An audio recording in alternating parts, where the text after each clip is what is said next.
नमस्कार, स्वागत आहे तुमचं नूतन किचनमध्ये। आज आपण पाहणार आहोत मटणाचा रस्सा करणार आहोत एकदम साध्या आणि सोप्या पद्धतीने। त्याच्यासाठी इथे मी अर्धा किलो मटण घेतलेलं आहे, ते स्वच्छ धुतलेलं आहे। इथं खोबरं घेतलेलं आहे अर्धी वाटी, कोथिंबीर, 2-3 लसणाचे कांदे घेतलेले आहेत। आता आपण हे बारीक करून घेणार आहोत। लसूण, खोबरं, कोथिंबीरीचं वाटण तयार आहे। आपण आता हे खडे मसाले घेतलेले आहेत, ते आपण गरम करून घेणार आहोत। हे पण आपण ग्राइंडरला बारीक करून घेणार आहोत। आपण खडे मसाले भाजून घेऊया।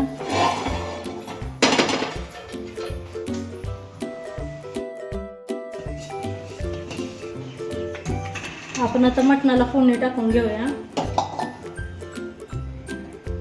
अर्धी वाटी तेल जास्त प्रमाणात वापरायचं नाही, मांद्याला तेल सुटतं।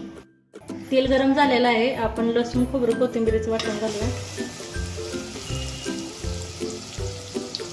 आपण याला कांदा टोमॅटो काय वापरणार नाही, एकदम साध्या सोप्या पद्धतीने भाजी बनवणार आहोत। टेस्ट खूप छान लागते। चवीनुसार नमक घालूया।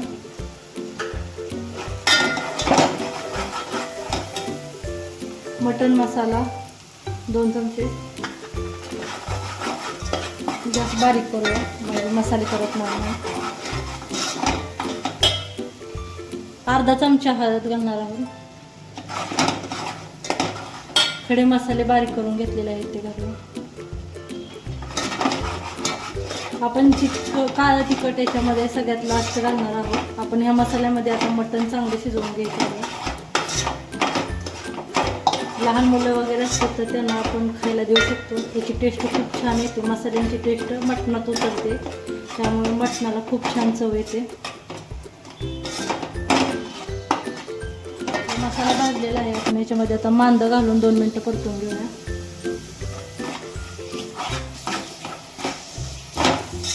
तुम्ही आधी तेलामध्ये मांदं परतून घेतलं तरी पण चालतं। पण आता मांदं भाजलेलं आहे, मटण टाकून घेऊया,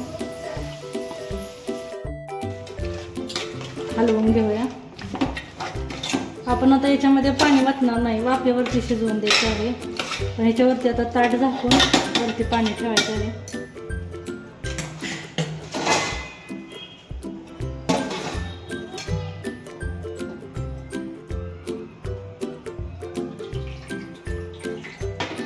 शिजवून देऊया। तर मीडियम गॅसवरती आपण 10 मिनिटं ह्याचं झाकण काढायचं नाही, असं शिजवून द्यायचं आहे। 10 मिनिटं झालेलं आहे, आपण मटण उकडाय टाकून आपण आता भाजूया। वाफेवरती बघा किती छान पाणी सुटलेलं आहे। आपण याच्यामध्ये कसलंच पाणी घातलं नव्हतं, फक्त वाफेवरती हे पाणी सुटलेलं आहे।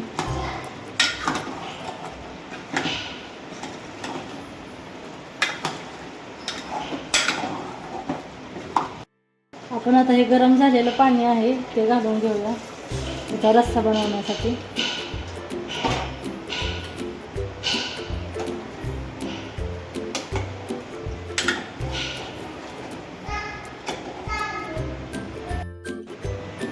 आता आपण याचा रस्सा तिखट करण्यासाठी याच्यामध्ये काळं तिखट घालणार आहोत। तिखट तुमच्या आवडीनुसार कमी जास्त करू शकता। मी ते 1.5 चमचा तिखट वापरत आहे। हलवून घेऊया। भाजीची टेस्ट वाढवण्यासाठी इथे मी 1 चमचा बेसन पीठ घेतलेला आहे। आपण आता त्याच्यामध्ये पाणी घालणार आहोत त्याच्यामध्ये आणि याची पेस्ट करणार आहोत। आपण आता इथे बेसनची पेस्ट केलेली आहे ती घालून घेऊया। याच्यामुळे भाजी घट्ट होते आणि चवीला खूप छान लागते। आपण आता 1-5 मिनिटं अजून शिजवून घेऊया, मग आपलं तयार आहे मटणाचा रस्सा। कशी वाटली माझी आजची रेसिपी कमेंट करून नक्की सांगा आणि व्हिडिओ आवडल्यास चॅनलला लाईक करा, शेअर करा, सबस्क्राईब करा। धन्यवाद।